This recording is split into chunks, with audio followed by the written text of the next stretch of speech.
Salam sejahtera Malaysia. Terima kasih kerana menonton video-video berita-berita terkini daripada channel ini. Sebelum kita mulakan berita seterusnya, jangan lupa tekan butang subscribe, like dan share. Sila tinggalkan komen anda juga. Setiap komen anda amatlah dihargai. Denyut nadi suara rakyat bergema di channel ini. Berita terkini yang hangat pada hari ini. Salam sejahtera Malaysia, selamat petang. Denyut nadi suara rakyat bergema di channel ini. Berita hangat petang ini. Daulat Tuanku.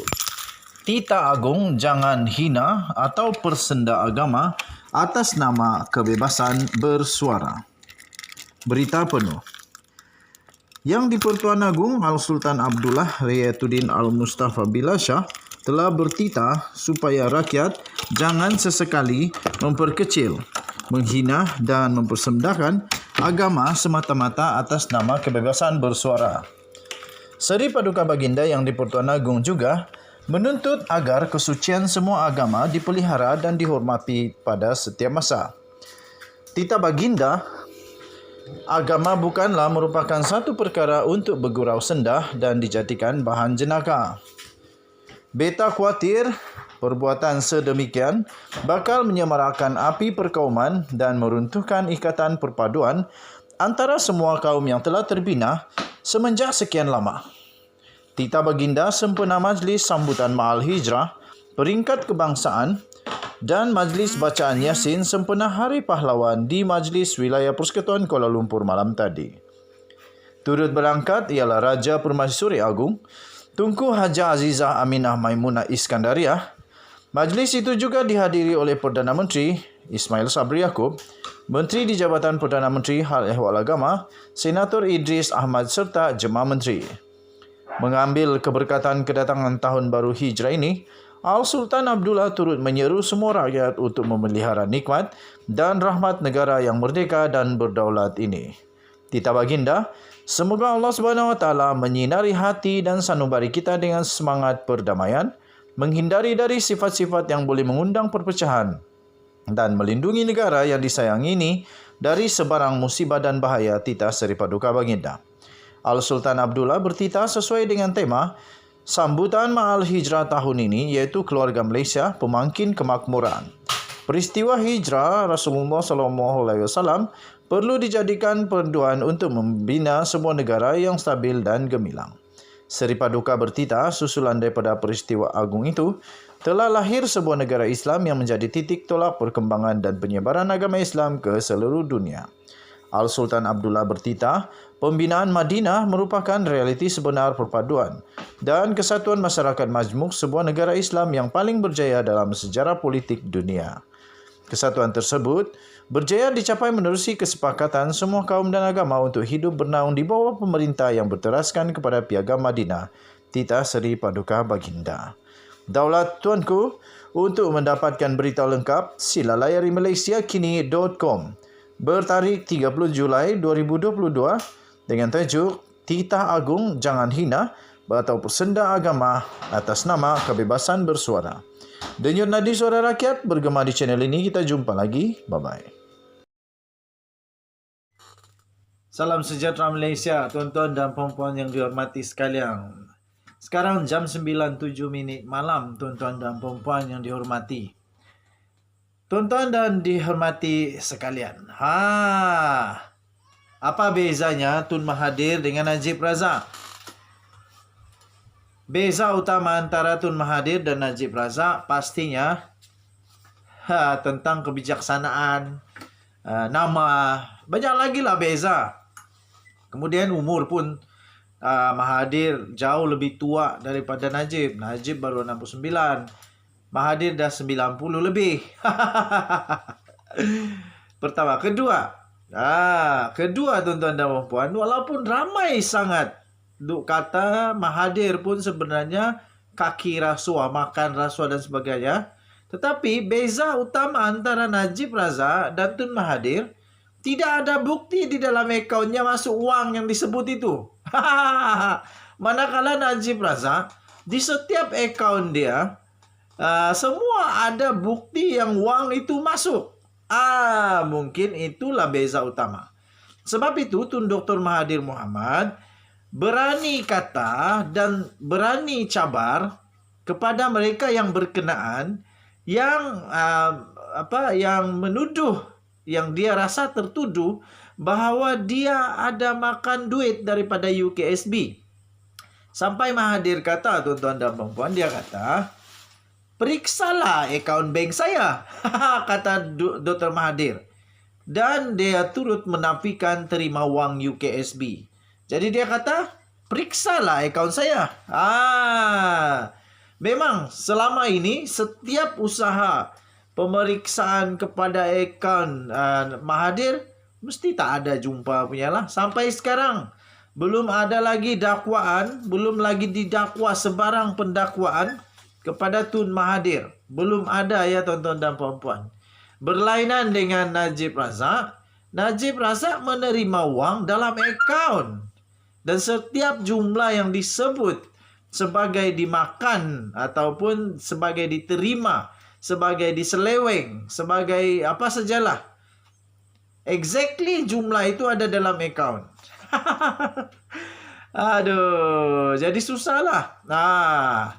Dr. Mahathir Mohamad berkata, bekas Menteri Pengangkutan, bekas Perdana Menteri Dr. Mahathir Mohamad dan juga bekas Menteri Pengangkutan iaitu Chan Kong Choi menafikan mereka menerima dana politik daripada Ultra Kirana Sdn Bhd UKSB. Ini susulan daripada dakwaan daripada seorang saksi dalam pembicaraan rasuah yang membabitkan bekas timbalan Perdana Menteri iaitu Presiden UMNO sekarang, yang memang sedikit membawa masalah juga kepada UMNO, yaitu Ahmad Zahid Hamidi. Mahathir memberitahu pemberita di Langkawi semalam bahawa saksi berkenaan perlu untuk menunjukkan bukti untuk menyokong dakwaannya.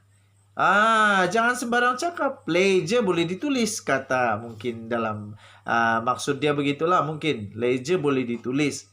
Tapi Mahathir berkata situasi berkenaan tidak sama dengan kes yang membabitkan bekas Perdana Menteri Najib Razak. Aku dah kata, mesti Mahathir ratib Najib juga. Mesti Mahathir akan sebut nama Najib dan mesti dia akan membezakan apa beza Najib dan Mahathir. Bezanya adalah Mahathir tak ada bukti. Najib cukup bukti. Kata Tun Mahathir, kita tunjuk bukti Najib ada pegang duit. Ada cek yang dia tanda tangani dan ada akaun bank. Kata Mahathir. Tetapi Mahathir kata, pergilah periksa akaun bank saya. Tiada masalah, katanya dalam lapor Sinar Harian. Jadi Mahathir memang berani cakap macam begitu sebab dia yakin tak akan dapat disiasat di dalam akaunnya kerana dia tak terima wang itu dalam akaun. Dr. Mahathir memberitahu tiada orang tengah yang telah digunakan bagi tujuan penerimaan dana yang dikatakan itu. Katanya lagi, kalau dia bagi pada orang lain, orang itu kata dia akan bagi kepada saya, yang itu lainlah, tapi saya sendiri tak dapat duit, katanya. Dan harus diingat,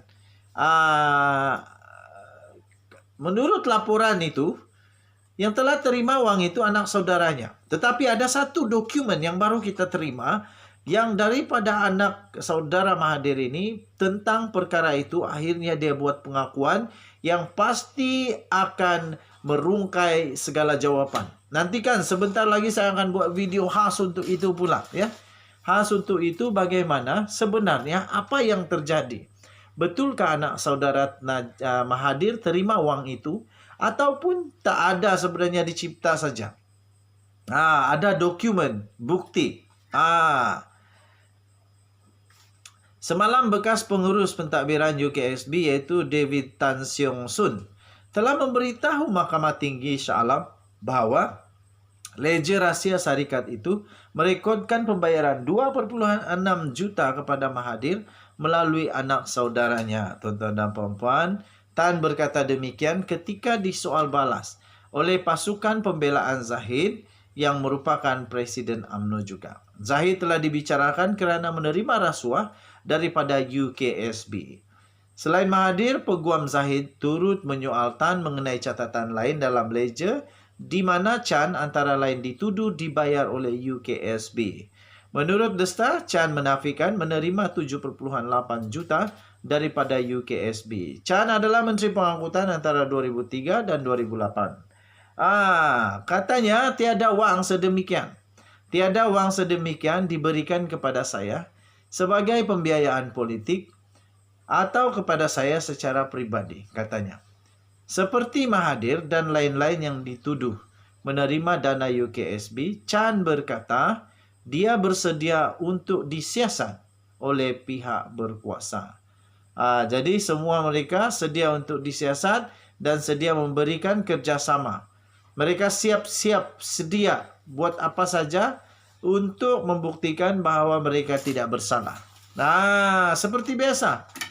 Apa sebenarnya UKSB ini? Saya pun tidak tahu apa fungsi dia sebenarnya. Sebab kalau semua dibagi dana politik, jadi mana untung UKSB? Apa untungnya UKSB? Bagaimana dapat untung UKSB kalau semua dana diberikan sebagai dana politik, sumbangan politik dan sebagainya. Oke, so apa pendapat kamu? Kamu boleh komen, kamu boleh berikan apa saja pendapat kamu tentang perkara ini. Adakah Mahathir bercakap benar atau tidak? Adakah Mahathir bercakap terus terang atau tidak? Apa pendapat kamu? Saya fikir saya tetap berpegang kepada mahkamah. Nanti mahkamah akan tentukan. Denyut Nadi, Suara Rakyat. Bergema di channel ini, kita jumpa lagi.